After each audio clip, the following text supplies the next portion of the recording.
afán, ¿cierto? A las riquezas y todo esto. Venimos trabajando en eso, el afán de este mundo. Y hablamos de tesoros en el cielo hace 8 días, ¿recuerdan? Fue interesante, ¿no? Descubrir un poquito esa parte de cómo nosotros dedicamos nuestra vida a gastarla en esta tierra y a construir cosas que perecen y desaparecen, ¿no? Ayer escuchaba noticias acerca del edificio Space de Medellín, ¿recuerdan? Toda esa cantidad de familia que quedó sin casa. Familia pudiente, ¿no? Estrato 5, estrato 6, y los edificios se vinieron a tierra. Murieron 12 personas y hubo acusaciones, y el caso es que ayer escuchaba en noticias que de todas esas familias solo 12 han sido indemnizadas. La última fue esta semana, porque había 2 personas en la cárcel, ¿no? Por homicidio. Y hoy esta semana ya pudieron negociar y ya salieron de la cárcel y pagaron la indemnización a la persona que les faltaba. Pero allí no habían solo 12 familias. Eran 60 y mucho de personas, de familias que vivían en esos apartamentos. O sea que esas 60 y pico, ¿cuántas recibieron justicia ya? Solo 12 familias, porque murieron familiares de ellos. El resto del Estado no ha hecho nada, los abogados no pueden hacer nada y la gente sigue sin lo que haber pagado de esos apartamentos. Esa es la justicia de la tierra. La justicia de Dios es completamente al contrario. Cristo se hizo justicia allí en la cruz muriendo. ¿Quién quiere morir por otro? Cristo. Y nos enseña que debemos hacerlo, ¿no? Y es lo que hemos venido tratando. Estas personas del edificio Space ahorraron toda su vida, invirtieron ahí su dinero y hoy no tienen nada. Los edificios aún están en pie, no los han tumbado, porque aún no ha salido la jurisprudencia para que esto sea derrumbado. Aún sigue lo que se cayó, lo tumbaron, pero aún siguen varias torres allí. Pasa la gente de sus apartamentos, porque tienen la escritura, pero no los pueden habitar porque por el Estado no les permite habitarlos. Y eso es injusto, ¿verdad? La justicia de Dios es al revés. ¿Qué haría Dios en ese caso? ¿Qué creen que haría Cristo en ese caso? Ya hubiera tumbado eso, lo hubiera construido y les hubiera entregado sus apartamentos, ¿cierto? Pero la justicia del hombre, ¿qué es?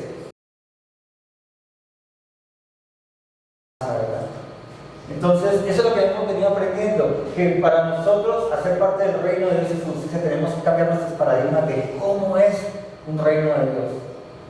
El reino de Dios no lo vamos a gozar aquí, mi hermano. Aquí vamos a tener pequeños momentos de ¿qué? De felicidad. Y muchísimos momentos de dificultad, de angustia. Es la realidad, mi hermano. Apenas tú te despiertas, lo primero que tu estómago te pide es algo. Al menos un tinto. ¿Verdad? Eso es lo que sí. Empieza la necesidad del alma. La angustia del transporte, ¿será que está lloviendo? El trancón, llegaré tarde. ¿Y cuáles son los momentos de felicidad? Cuando recibes la quincena y luego te acuerdas que la debes toda y vuelve la angustia. En esta tierra vamos a tener pequeños momentos de felicidad. Pequeños momentos. Entonces vamos a ver parte de ello y vamos a ver la justicia de Dios reflejada en un acto tremendo. Amén. Vimos tesoros en el cielo y ahora vamos en el capítulo 12 al verso 35. Vamos al verso 35 del capítulo 12. Miremos en pantalla si me pueden seguir allí. Dámoslo en la pantalla, dice: estén ceñidos. Recuerden, la Biblia hay que leerla de corrido para no perder la línea. Amén. De corrido venía, voy a leer el verso 31 sin que lo coloquen. Decía el 34, perdón. Porque donde está vuestro tesoro, allí estará también vuestro corazón. Sigue el Señor hablando: estén ceñidos vuestros lomos y vuestras lámparas encendidas.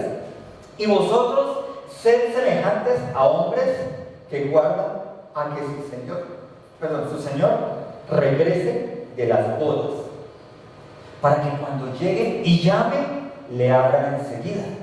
Bienaventurados aquellos siervos a los cuales su Señor, cuando venga, halle velando.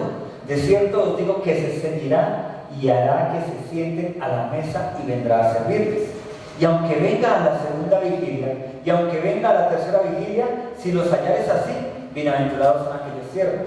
Pero sabed esto, que si supieres el padre de familia a qué hora el ladrón habría de venir, velaría ciertamente y no dejaría minar su casa. Vosotros pues también estad preparados, porque a la hora que no penséis, el Hijo del Hombre vendrá. Amén. Todo este texto tiene que ver con la segunda venida de Cristo. Pero piensa en esto, hermano. La segunda venida de Cristo para algunos de nosotros puede ser ¿cuándo? hoy. Y no que Cristo venga, sino que nosotros ¿qué? Vayamos, muramos. Entonces no podemos vivir nuestra vida cristiana a la expectativa de que algún día vendrá Cristo. Porque qué tal que me enferme hoy, o qué tal que salga aquí y suceda algo fortuito y muera. Tengo mi encuentro con Cristo sin que Él haya venido a la tierra. Amén. Entonces entendamos eso, mis hermanos. Ahora, al principio nos dice el verso 35: estén ceñidos vuestros lomos y vuestras lámparas encendidas, y vosotros sed semejantes a hombres que aguardan a que su Señor regrese de bodas, para que cuando llegue y llame, le abran enseguida. De esta porción vamos a saltarnos a Mateo. Vámonos al Evangelio de San Mateo. ¿Por qué estoy saltando de evangelio en evangelio? Se los he dicho estos días. ¿Por qué? ¿Quién me dice por qué? Evangelio según San Mateo capítulo 25. ¿Quién me dice por qué salto de Marcos a Lucas y de Lucas a Mateo? Díganme, porque estamos estudiando los evangelios, que teológicamente son llamados ¿los qué? Los sinópticos, porque los tres evangelios, Mateo, Marcos y Lucas, se complementan, hablan de lo mismo. Algunos omiten cosas, otros amplían cosas. Entonces estamos estudiando el evangelio del reino, que fue el evangelio, la buena nueva que vino a traer Cristo Jesús en su predicación, en los tres evangelios, para que entendamos cómo los tres evangelios fluyen uno con el otro, se complementan y se... ¿Amén? Entonces, Mateo capítulo 25. Si está el capítulo 25 ahí en pantalla, si no lo leemos en nuestras Biblias. 25 del 1 al 13. Entonces el reino de los cielos será semejante a 10 vírgenes que tomando sus lámparas salieron a recibir al esposo. 5 de ellas, ojo, el Evangelio de Lucas decía: estad ceñidos vuestros lomos y vuestras lámparas encendidas, para que cuando llegue el Señor de la boda os halle así. ¿Verdad que sí? Estoy ensamblando el Señor que viene de las bodas ahora con esta parábola de las vírgenes que habla de las bodas, de una boda. ¿Amén? Para que entiendan la ligadura de los textos. 5 de ellas eran prudentes y las 5 insensatas. Las insensatas, tomando sus lámparas, no tomaron consigo aceite, mas las prudentes tomaron aceite con sus vasijas juntamente con sus lámparas. Y tardándose el esposo, el señor de bodas de Lucas, cabecearon todas y se durmieron. En Lucas decía: sed siervos que están ¿qué? Vigilantes. En la primera vigilia, en la segunda vigilia y en la tercera vigilia. Aquí dice que estas mujeres, ¿qué les pasó en la vigilia de la noche? Se durmieron. Vean la ligadura. Ella está diciendo: sed siervos vigilantes. Y nos vamos a una parábola del Señor mostrando a unas mujeres que dejaron de vigilar las bodas, el Señor de bodas, y aquí prestos a ir a las bodas. ¿Me entienden? Es importante que entendamos esta ligadura para que entendamos el texto en conjunto. Dice: y tardándose el esposo, cabecearon todas y se durmieron. Y a la medianoche se oyó un clamor: ¡ahí viene el esposo! ¡Salid a recibirle! Entonces todas aquellas vírgenes se levantaron y arreglaron sus lámparas, y las insensatas dijeron a las prudentes: dadnos de vuestro aceite, porque nuestras lámparas se apagan. Mas las prudentes respondieron diciendo: para que no nos falte a nosotras y a vosotras, id más bien a los que venden y comprad para vosotras mismas. Pero mientras ellas iban a comprar, vino el esposo, y las que estaban preparadas entraron con él a las bodas, y se cerró la puerta. Después vinieron también las otras vírgenes diciendo: Señor, Señor, ábrenos. Mas él respondiendo dijo: de cierto os digo que no os conozco. Velad pues, porque no sabéis el día ni la hora en que ha de venir el Hijo del Hombre. Amén. Voy a repetir esto para que lo escuchen con calmita nuevamente. Después vinieron también las otras vírgenes, las insensatas, diciendo: Señor, Señor, ábrenos. Mas él respondiendo dijo: de cierto os digo que no os conozco. Hay algo importante aquí con este texto. Hace un par de semanas vimos un texto que decía: Señor, Señor, en tu nombre echamos fuera demonios, en tu nombre profetizamos, en tu nombre hicimos milagros. Y Jesucristo les decretó: no los conozco, hacedores de maldad. Ahora, ir o van a estar en el llorar y crujir de dientes, afuera en las tinieblas. ¿Recuerdan el texto?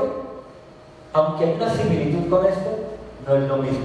Ustedes se dan cuenta que aquí el Señor le dice a las 5 insensatas, no las conozco, pero no emite el juicio de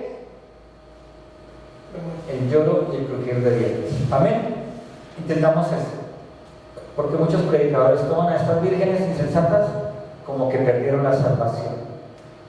Y aquí en ningún momento el Señor les dice, ahora están en el lloro y crujir de dientes. Quedaron que afuera de las bodas. Amén. Esto no es pérdida de salvación.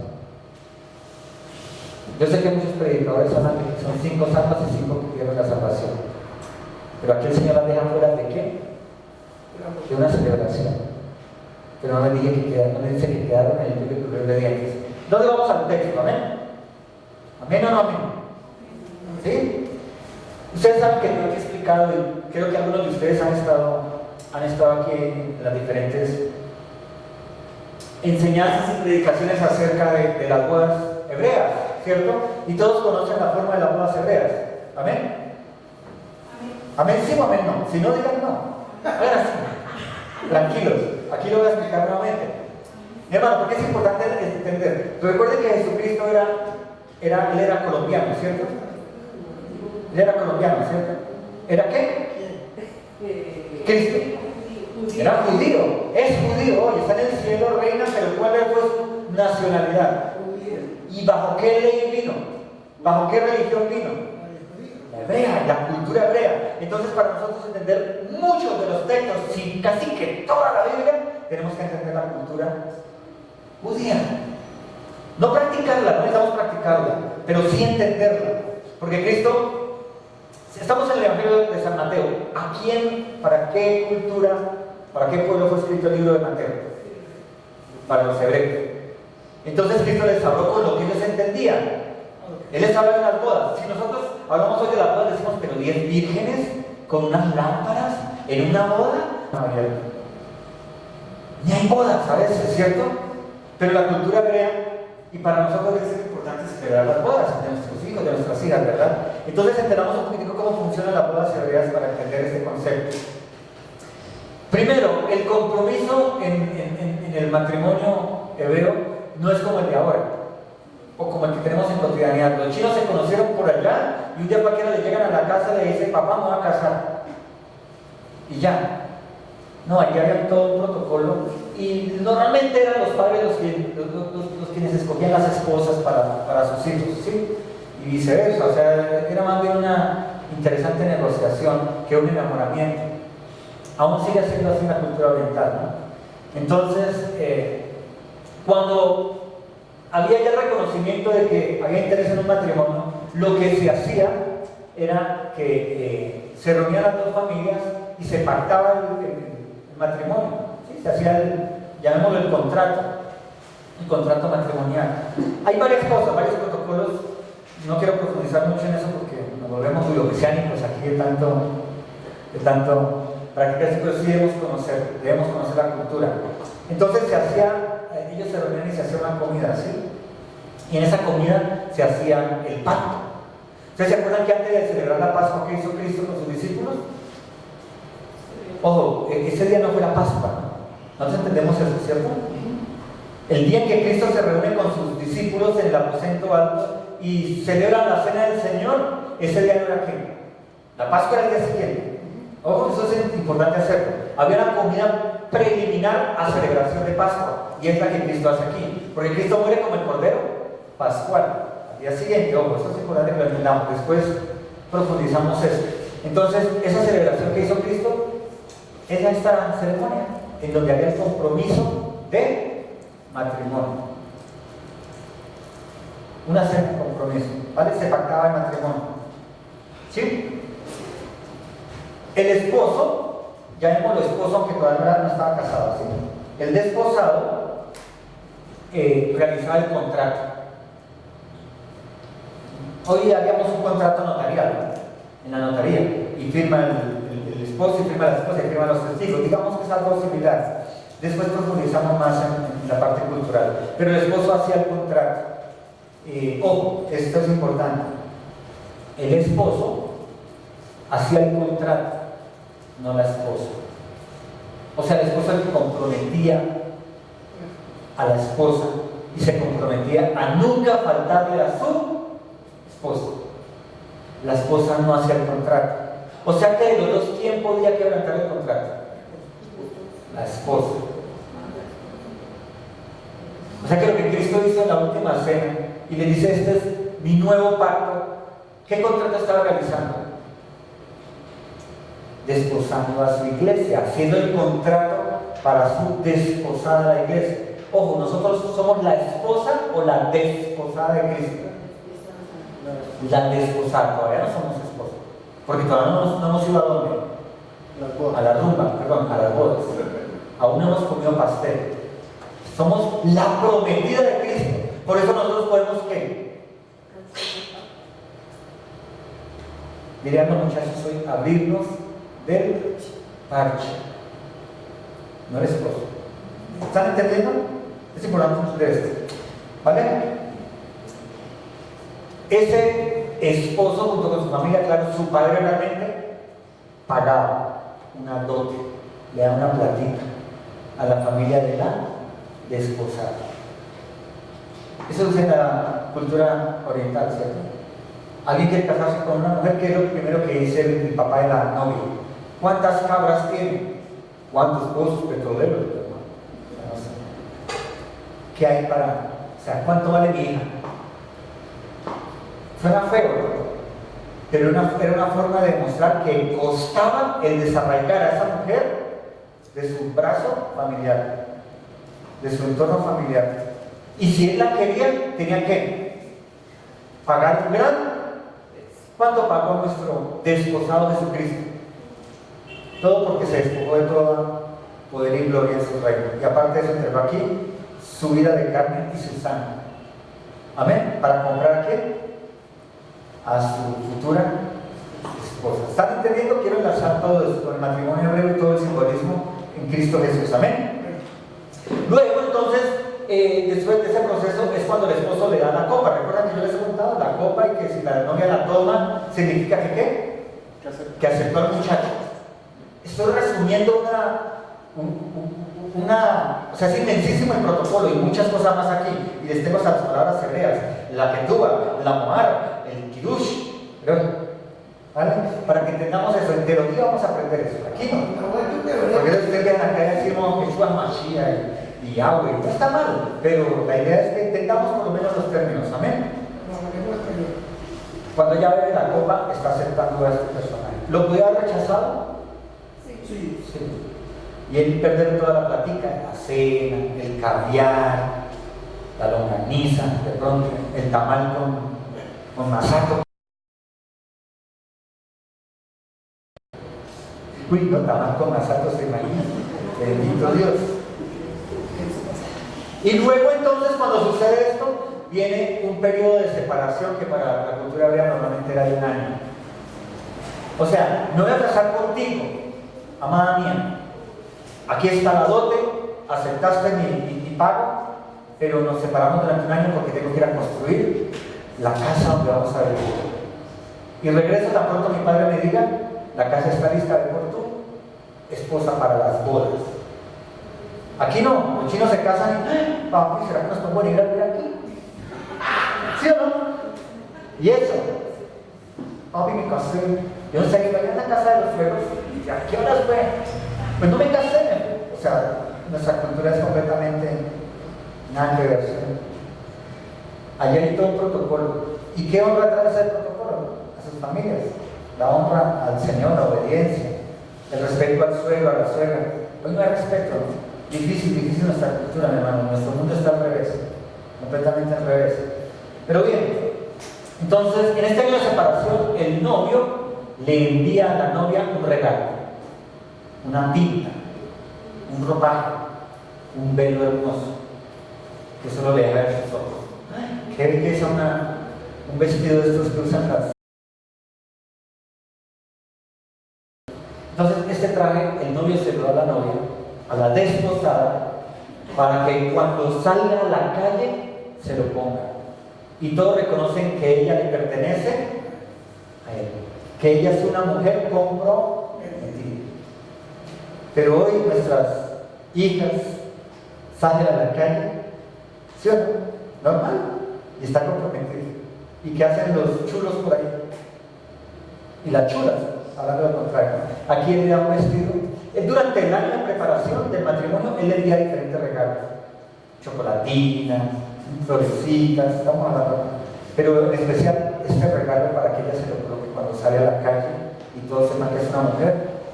O sea que María, cuando José la desposa, ¿qué hacía ella en el periodo en que estaban separados? Cuando salía a la calle, se colocaba su velo que solo le permitía. Suena feo, suena horrible, uy, que eso es puro machismo patriarcal, arriba el feminismo, está de moda, ¿cierto? La libertad femenina es la cultura, mi hermano. Y lo que ese velo significaba es que ella era una mujer apartada, tenía dueño, era una mujer santa, se estaba conservando virgen y pura para aquel que pagó un pacto para el desposorio.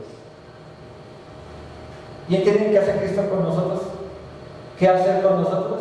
Nos viste de su Santo Espíritu, santidad, y nos tapa completamente, pero nosotros de continuo estamos levantándonos a falda, levantándonos un poquito el pelo para que nos vean el rostro. ¿Me entiendes?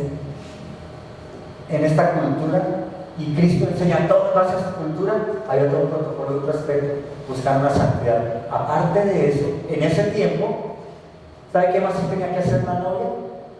Bañarse, purificarse,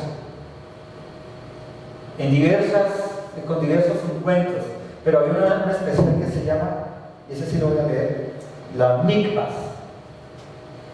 que se sumergía completamente a vivir en qué? En agua.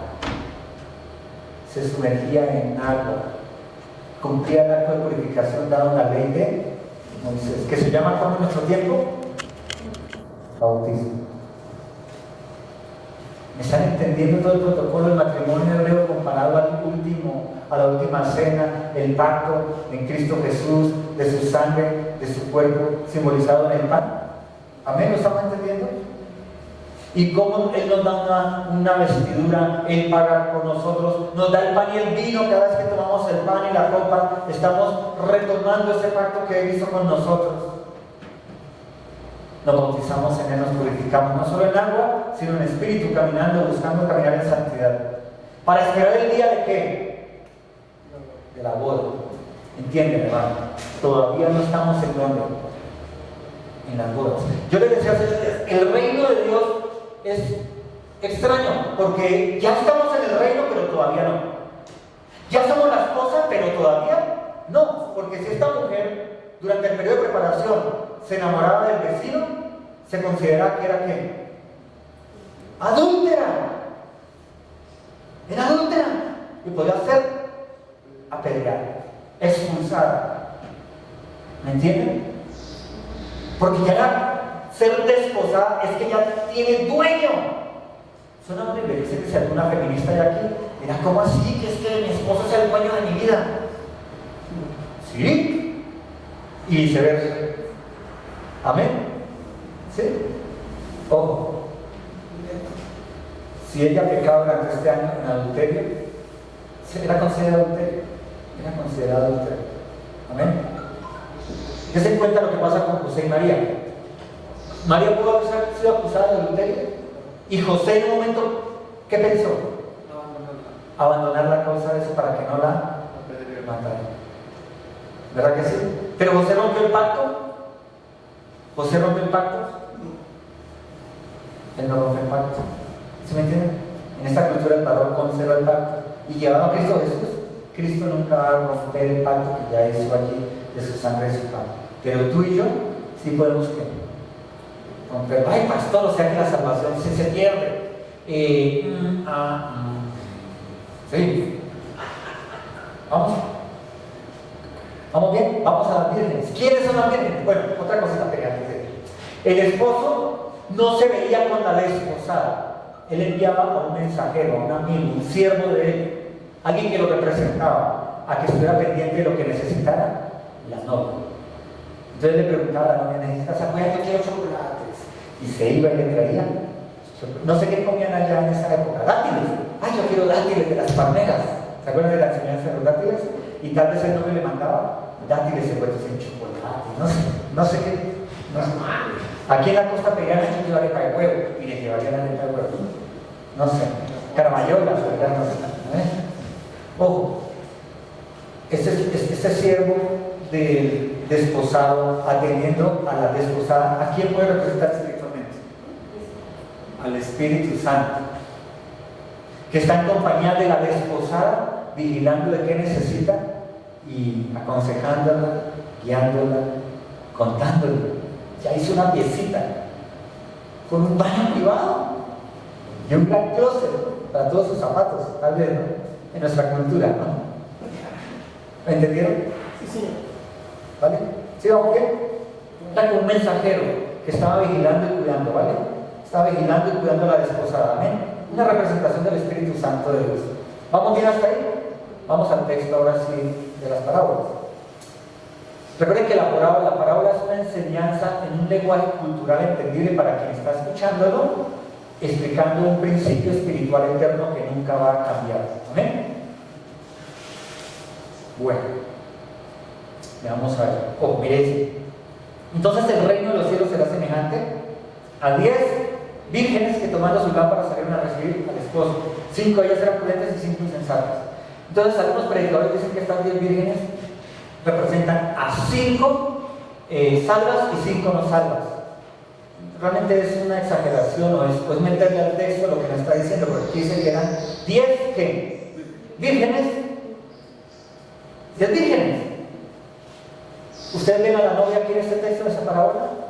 La novia no está, aunque ella está ahí, pero se está hablando de quién? De las acompañantes de la novia, las que están cuidando a la novia, las que acompañan a la novia en todos sus quehaceres. En nuestra cultura serían las damas de compañía, ¿vale? O que esa es en la cultura hebrea, tenemos que entender eso. Y estas 10 vírgenes representan a mí no me gusta mucho la parte numerológica de la Biblia, la gematría, nada de eso. En teología lo vamos a aprender un poco, sobre todo para que no nos confundan con la cábala hebrea y todo este pues vamos a teología, sí vamos a aprender un poco de ello. Pero el número 10 en la Biblia tiene varias significancias, tiene que ver, es un número perfecto en relación de Dios y el hombre. Por ejemplo, en la iglesia primitiva se considera que una iglesia estaba lista para salir al público, o sea, para abrir una sinagoga o una iglesia cristiana con 10 personas. Ese era un número, no eran 12 de las tribus de Israel, sino era el 10. ¿Vale? ¿Sí? El 10, por ejemplo, está en los 10 mandamientos, la ley de Dios. 5 para el hombre y 5 hacia Dios. ¿Me hago entender? Entonces el número 10 tiene una significancia bíblica de perfección respecto a Dios y respecto al hombre. En teología profundizamos eso. Entonces estas 10 vírgenes, se está hablando que eran 10 vírgenes, no se dice que eran 5 vírgenes y 5 adúlteros, o 5 inmundas. Pregunta, ¿estas 10 pertenecían al cuerpo de Cristo? Digan sí. Les acabo de decir, el número 10 indica perfección para Dios, 10 en la relación Dios y hombre. Entonces estas 10 personas, 10 mujeres, estas 10 representantes pertenecían al cuerpo de Cristo. Para el día de hoy serían 10 cristianas, solo que unas eran ¿qué? Unas eran ¿qué? Prudentes, y las otras eran insensatas. Pero dice más adelante el texto que tenían 10 lámparas, cada uno tenía su lámpara. ¿No? En la cultura hebrea, volviendo a la cultura hebrea, la costumbre era que el día aproximado de la boda, las 10 vírgenes que acompañaban a la novia y la novia estaban pendientes. Ay, hoy es el día de la boda, yo creo que él viene hoy. No vino hoy. Al día siguiente otra vez en la noche. La boda era en la noche, porque era todo un espectáculo lumínico. La luz del mundo, sonaba una trompeta, ya vemos eso ahorita. Entonces ellas estaban que hoy vendrá, no vendrá. 11 de la noche, 12 de la noche. Eso fue lo que pasó ahí. Las 10 estaban esperando a que el mensajero, el siervo del esposo, que estaba pendiente de la novia, sonara la trompeta y gritara: ¡viene el esposo! ¡Viene el esposo! Y entonces ellas reaccionaban, encendían las lámparas y salían en una comitiva en una, ¿cómo se dice aquí? Cuando salen todos a caminar así, ¿una qué? Una procesión con las luces de las lámparas, haciendo un camino nupcial para que el novio encontrase a su esposa y la llevara a las bodas. Por eso al final, dice el apóstol Pablo, sonará la final trompeta, anunciando que el esposo viene por su iglesia para llevarla a las bodas del Cordero. Todo eso es ese simbolismo. Amén. 10 vírgenes, 5 con lámparas llenitas de aceite, más su bolsita adicional de aceite, y 5 que se les agotó el aceite. Pero solo se durmieron 5, ¿verdad? ¿Qué dice que quién se durmió? Todas las 10 se durmieron esperando al esposo. ¿Será que la iglesia cristiana hoy está dormida, mis hermanos? ¿Hasta los verdaderos creyentes están dormidos? Porque algunos están adormilados en doctrinas falsas, ¿no? Anonadados por su progresismo económico, ¿cierto? Por los avances financieros, anonadados por las grandes congregaciones, por abrir iglesias en Panamá, ¿cierto? Anonadados, dormidos. Lo interesante de esto es que, a pesar de que estaban dormidas, todas escucharon que la voz del mensajero diciendo: ¡el esposo viene! Y todas reaccionaron y todas encendieron sus lámparas, pero una se dio cuenta de que les faltaba aceite. ¡Ay, pastor! Les faltaba Espíritu Santo de Dios. A ver, porque los predicadores dicen: sí, unas tenían aceite y las otras no, o sea que unas eran salvas y tenían el Espíritu Santo y las otras 5 no tenían el Espíritu Santo y no eran salvas. No, espere, dice que se les agotó el aceite. O sea que, ¿qué tenían? ¿Aceite? ¿No dice la palabra de Dios que no apaguéis al Espíritu Santo de Dios? ¿Que no lo entristezcas? ¿Que no opaques su voz? ¿Eso quita salvación? ¿Qué es lo que quita? ¿Qué quita? Comunión, gozo. Quita el entrar a la boda del Cordero. Nos quita la rumba, el pastelito. ¿Sí me entienden? Estas 10 mujeres pertenecen al cuerpo de Cristo. Solo que de esas 10 mujeres, aunque todas se durmieron, 5 eran ¿qué? Completamente insensatas. Tuvieron su lámpara, la tuvieron encendida. ¡Ay, el gozo del Señor, mi fortaleza! Y a las 3 horas se goza del Señor. Y no compraron aceite en tiempo debido, no buscaron la comunión de Dios en el tiempo oportuno. Y cuando llegó la medianoche, ¿qué tienda iba a tener abierta para venderles aceite? ¿Dónde iban a conseguir aceite?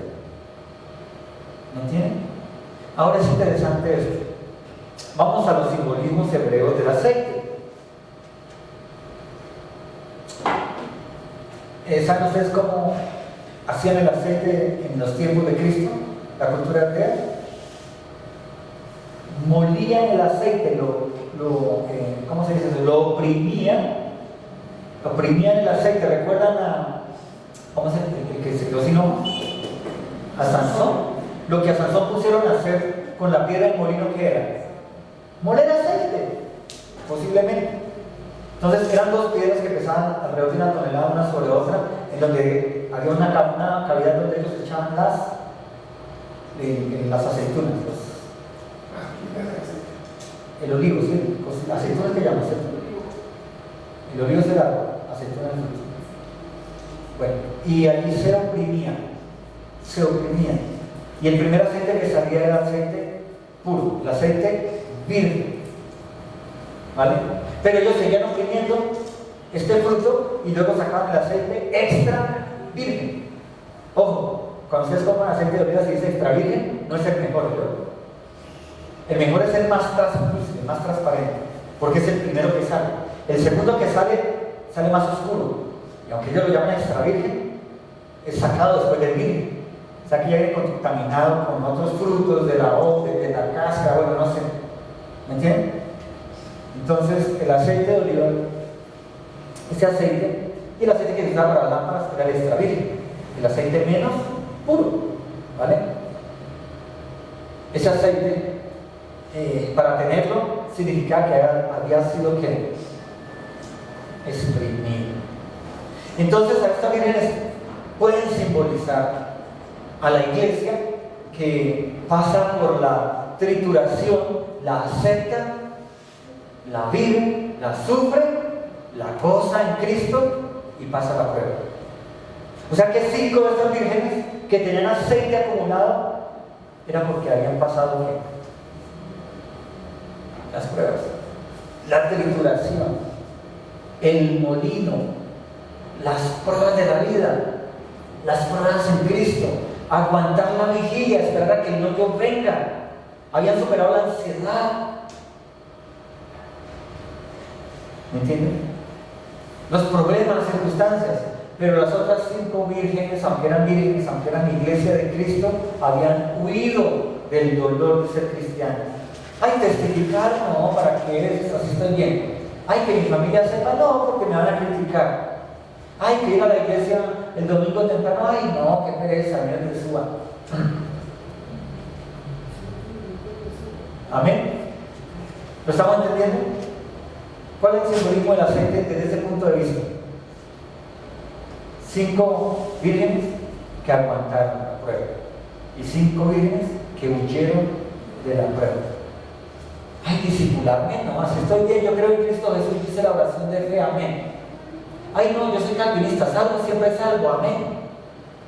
Pero no se capacitaron, no se esforzaron, no sirvieron a la iglesia, no vigilaron su vida de santidad, no lucharon contra su pecado. ¿Y qué les pasa al final de estas 5? ¿Qué se pierden? ¿Qué se pierden? Las bodas. Entonces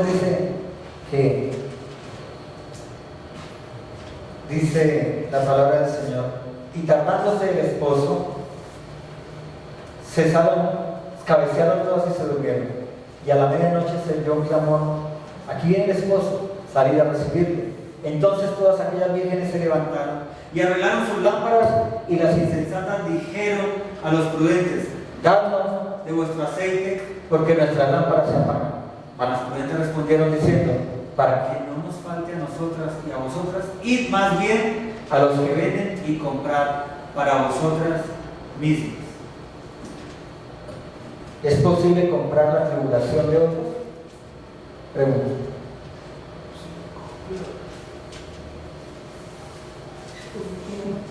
¿Es posible pasar mis pruebas por otros? ¿Sí es lo que no? Además, a medianoche, ¿será que alguien había allá en esta tierra con una tiendita vendiendo aceite? ¿Qué peligro abrirle a una persona a medianoche que ni lámpara tiene para ver el rostro? ¿Le abrirían la puerta para venderle aceite? Aquí asumimos que ellas al final compraron aceite porque fueron a golpear la puerta, ¿sí? Donde estaban celebrando la boda. ¿Verdad que sí? ¿Vamos bien? Y dice, mas las prudentes respondieron que no. Verso 10, pero mientras ellas iban a comprar, vino el esposo, y las que estaban preparadas entraron con él a las bodas y se cerró la puerta. Volvemos otra vez a la cultura hebrea. Entonces, ojo, pilas. En la cultura hebrea no es como la nuestra, que aquí primero se hace el pastel, la cena, la rumba, el baile nupcial, el novio le quita la cosa esa con la boca a la novia, todas esas vainas que se inventaron, ¿cierto?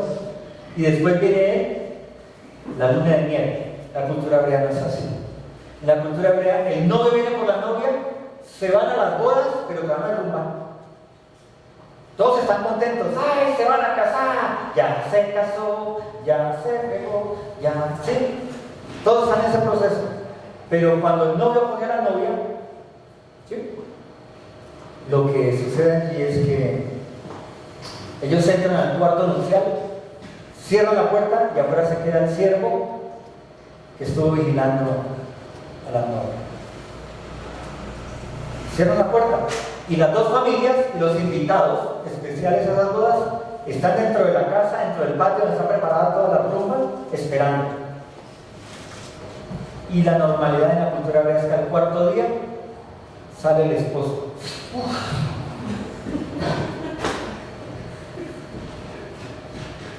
Y entonces el testigo que está allá afuera dice: el matrimonio ha sido consumado. ¡Ya! Y ahora sí la rumba y el reggaetón. Completamente diferente a como son nuestras bodas. Cuando aquí dicen que se cerró la puerta, ¿cuál puerta se cerró? ¿La puerta de la reunión de las fiestas o la puerta de las fiestas? La de la reunión de la fiesta. La de la reunión. O la de la esposa. Porque hizo la entrada a la esposa, no toda la Bueno, ahí vamos. Nosotros hemos visto, venimos caminando en el reino de Dios y justicia. Y esta parte es clave, mi hermano, para empezar ya casi, no, todavía no estamos un poquito más de la mitad de estas enseñanzas. Pero esta parte es importante. Son 10 vírgenes, 5 sensatas, 5 insensatas. O sea, 5 que vivieron el cristianismo, trayéndolo a nuestra cultura hoy, nuestro cristianismo hoy, lo vivieron intensamente, se comprometieron, se discipularon, aprendieron, sirvieron, guardaron su vida y cuando pecaron se arrepintieron y volvieron. Siempre tomaron la cena del Señor, tomaron el pacto. Un paréntesis. Ustedes han visto películas o en las culturas, las bodas hebreas, cuando se casan, cuando el rabí o quien los case allí, la autoridad que los esté casando, le dice que ya son esposos, beben una copa de vino y la esposa coge su copa, la vuelve en un manto blanco y la pisa. ¿Lo han visto? Este acto simboliza que la novia ya no va a beber de una copa propia, sino solo va a beber de la copa que quedó sin romper, la copa del marido. Es igualito hoy, que a los 2 años, a los 3 años están de pareja swinger los matrimonios. ¿Me entienden? La esposa determina romper la copa, quebrarla, diciendo: la única copa de la que voy a beber es la que quedó, que es la de mí. Por eso en la copa, en la cena del Señor, ¿cuántas copas hay? Una. ¿Quién? La de Cristo, que la ofrece a su iglesia. Todos son simbolismos del matrimonio hebreo. ¿Lo estamos entendiendo? Entonces, hay 5 vírgenes prudentes y 5 insensatas. Prudentes e insensatas. ¿Quién entró al cuarto nupcial? Eran vírgenes, ¿cierto? Y hay una esposa. Asumimos que las vírgenes no entraron, están esperando la fiesta, ¿cierto? Pero en nuestro complemento cristiano actual, si somos la desposada, ¿qué necesitamos para entrar con las bodas de Cristo? ¿Qué necesitamos? Primero beber su copa, ¿cierto? Y romper la nuestra. Solo voy a beber de la copa de Cristo. Usar el traje que Él me dio.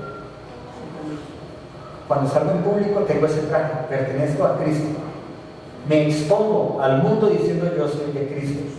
Yo estoy guardado para Cristo. Yo me santifico, me purifico y me bautizo en Cristo. Yo estoy esperando a mi amado cuando llame por mí. ¿Sí? Venimos caminando en el reino de su justicia y hablamos en Lucas, ahorita hablamos del siervo. ¿Recuerdan lo que dice Lucas?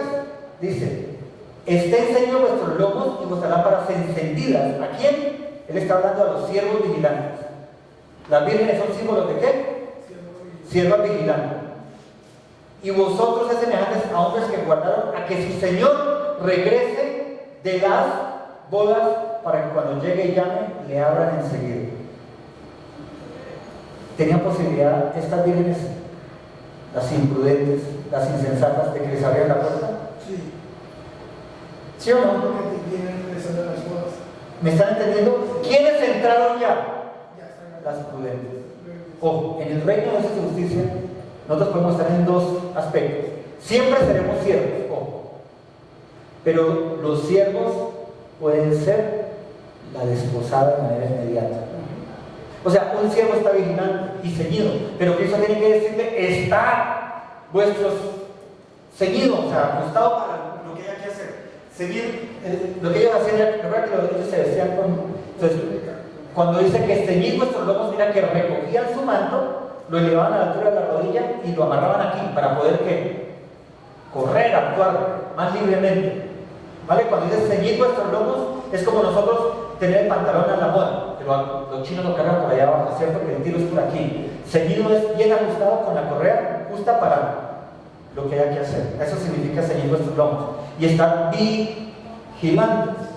Perdón. Ceñid vuestros lomos y vuestras lámparas estén encendidas.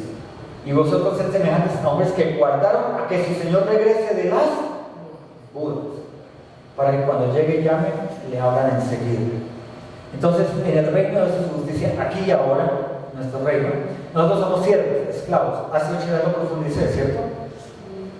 Somos esclavos. ¿Qué hay que hacer, Señor? Y hacer. Amén. Pero un esclavo, o sea, ese siervo, puede llegar a asumir el rol, digámoslo así, de desposado. Y la intención es que somos siervos, pero también somos ¿qué? Desposados. ¿Cuál es la diferencia del siervo a la desposada? ¿Qué tiene la desposada con respecto al siervo? Aquí dice que el siervo está esperando a que el Señor llegue de las bodas, pero la desposada está adentro con su Señor. O sea, mira, mi hermano, tú puedes aquí ser siervo para Cristo, servir en la iglesia y ser maestro, arreglar, vender tamales. Puedes estar participando de la obra, pero no significa que te estés comportando como la desposada. ¿Por qué hace la diferencia a la desposada? El término sería intimidad. Si el aceite, tener yo harto aceite acumulado, el aceite de mi lámpara significa Espíritu Santo, significa palabra, porque recuerden que lámpara es a mis pies y lumbrera a mi camino, tu palabra. Lo dice el Salmo, ¿cierto? La lámpara aquí el simbolismo es palabra. Aceite es simbolismo Espíritu Santo de Dios, y el aguante, mi trituración en la vida cristiana, en este mundo que perece, que produce fruto en mí, Espíritu Santo. Amén. Si yo tengo guardada mi aceite, tengo aceite guardado, acumulado, tengo mi lámpara encendida, tengo comunión, escucho la voz de mi amado, de mi esposo, porque estoy en oración, estoy leyendo la palabra, en estudio, estoy comprometido con él, y además como siervo estoy sirviendo, no me estoy gozando más el reino de su justicia ahora para gozar la plenitud allí. ¿Me hago entender? Eso es un simbolismo de algo físico y algo espiritual.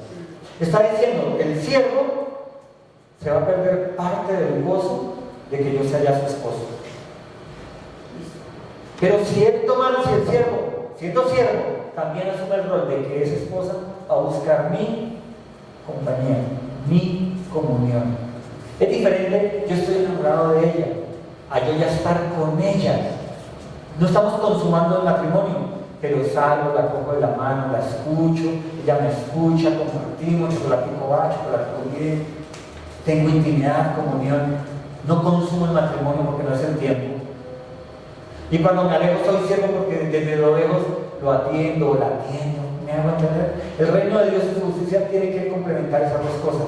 Le sirvo al Señor, pero también tengo que tomar mi posición de esposo, de desposada, para tener comunión con Él. O si no, voy a verlo como allá el Señor, manda. Y si no mandas, entonces me castigas porque no cumplí lo que me mandaste. Y me pierdo el gozo de ser ¿qué? Íntimo con Él, íntima con Él. Las 10 vírgenes simbolizan 5 que estuvieron a la luz de la palabra, soportaron la tribulación, soportaron el tiempo de la vigilia, dieron fruto, aunque se durmieron, o sea que fallaron. Pero su prudencia la llevó a tener un récord acumulado de Dios en sus vidas, de intimidad. Las otras no se relajaron. Ay, el culto no, hoy no. Ay, discipulado, ¿para qué? Yo veo la Biblia. Ay, iglesia en casa no, yo el domingo. Ay, para estudiar para maestros. Ay, no, hay para maestros. ¿Me hago entender? Desecha la oportunidad de lámparas a mis pies, tu palabra y lumbrera a mí. Entonces echan la oportunidad de ser desposadas, ya. Para que cuando se cierre la puerta, estén en intimidad con el Señor. Aquí el Señor, vuelvo y repito, no les dice que las insensatas fueron al infierno. Aquí Él dice que la puerta se cerró. No como cuando, Señor, en tu nombre echamos fuera demonios. ¿Qué les dice? Afuera, lloro y el crujir de dientes a las tinieblas. Aquí no. Aquí se dice que ¿qué? Mas Él respondió y dijeron: de cierto, os digo que no os conozco. Verá pues, porque no sabéis el día ni la hora en que el Hijo del Hombre ha de venir. En el texto de Mateo, cuando el Señor le dice: apartados de mí, hacedores de maldad, dice: yo no os conocí, pasado. Aquí el texto es presente. Yo no os conozco, no tengo intimidad, ese término. Ustedes no han tenido intimidad conmigo. En el término de los falsos predicadores, Cristo le está diciendo: nunca los conocí. Aquí está diciendo: no han tenido intimidad conmigo. ¿Hay oportunidad? Sí. Ese no es el final todavía. Entonces esas 5 tienen que oportunidades. Y tal vez eso es lo que el Señor nos está diciendo hoy. No estamos participando del reino de Dios y su justicia porque estamos en un concepto cristiano equivocado. No conocemos al Dios que nos llamó, no conocemos al Padre y menos al que nos desposó, no conocemos al que nos dio la copa a beber, porque muchas veces el día de la cena, como dentro de 8 horas el Señor nos permite llegar, la celebraremos aquí. No la tomo porque es que pequé ayer. Pues hombre, repítete y toma. Ay, no la tomo porque es que no sé, no estoy seguro. Entonces no estás conociendo a tu Dios. ¿Tú dices que lo conoces? Bueno, empieza por comprometerte. Él ya lo hizo en la cruz. Ay, es que no me he bautizado. ¿Quién dijo que tiene que bautizar? Acepta el pacto. Porque primero viene el pacto y después viene ¿qué? La purificación en la boda hebrea. Primero viene el pacto y ella recibe la copa. Y después ella entiende que tiene que ¿qué? Purificarse. ¿Me entiende que estamos en un ritualismo cristiano equivocado? Nos falta conocer al Dios de gloria, el Dios de la Biblia, no el Dios de la tradición religiosa. El Dios hebreo y judío nos falta conocer para poder entender los contextos bíblicos y traerlos a nuestra cultura, a nuestra cotidianidad, sin romper el esquema, porque Cristo fue judío. Y si nosotros no logramos entender su cultura y la tradición y cómo Él vivió y se comportó, no vamos a entender nuestro cristianismo a la manera bíblica. Vamos a hacer a la manera religiosa. Y tal vez, cuando llegue ese día, el Señor nos dirá: ay, ten más intimidad conmigo, una intimidad real, no religiosa. Pero la fiesta ya tiene que empezar. O sea, esto nos habla de que va a haber cristianos que van a tener una intimidad más profunda con el Señor que otros. O sea, cuando venga el reino, cuando Cristo venga por su iglesia, algunos van a tener mayor intimidad con Él que otros. ¿Tú crees que eso sea posible? ¿Qué hace la diferencia tu intimidad hoy con Dios con la intimidad de otro con Dios hoy? ¿Cuál es la diferencia? ¿Qué diferencia tu intimidad con Dios a la de otro hermano en la iglesia? Tal vez uno busca más que el otro. Tal vez uno se comporta como esposado, tal vez se comporta también como siervo y otro solamente se comporta como ahí estoy. ¿Me están entendiendo? Pero su fe ha sido puesta en Cristo Jesús, ella cree y ha sido llamada, pero se comporta negligentemente. Hay otra parábola del siervo negligente. ¿Fue o no fue al cielo con el Señor? Le digo: negligente, entra. Hiciste lo mínimo. Nada, no hiciste nada. Pero yo pagué por tu insensato. ¿Va a tener igual de intimidad a aquellos siervos negligentes? Aquí hay 10 mujeres que pertenecen todas al reino. Porque dice: el reino de los cielos es semejante a. Él no está diciendo el reino de Dios. ¿Qué dice? Reino de los cielos. Son 10 salvas, pero 5 con una mayor intimidad, compromiso, prontitud, prestas y comportadas vírgenes hasta el día de la boda, acompañando a la desposada, y se van a gozar todo. Y hay 5 que aunque van a estar en el reino, van a perder algo. ¿Recuerdan el tribunal de Cristo del que habla el apóstol Pablo? Premios y castigos, entre comillas, o sea, pérdida de galardones. Aquí está expresado en la parábola de la viuda. Ellas entraron y el que está a la par de las puertas le dice: no, aguanta. No es el tiempo. No es el tiempo. Allá adentro está su esposa, con la que tuvo intimidad antes, sin llegar a consumar el matrimonio, y con la que ahora a plenitud goza de intimidad. Pastor, o sea que el reino de los cielos tiene categorías. Es un reino, ¿tú qué crees? No, el Señor hizo terafines, arcángeles.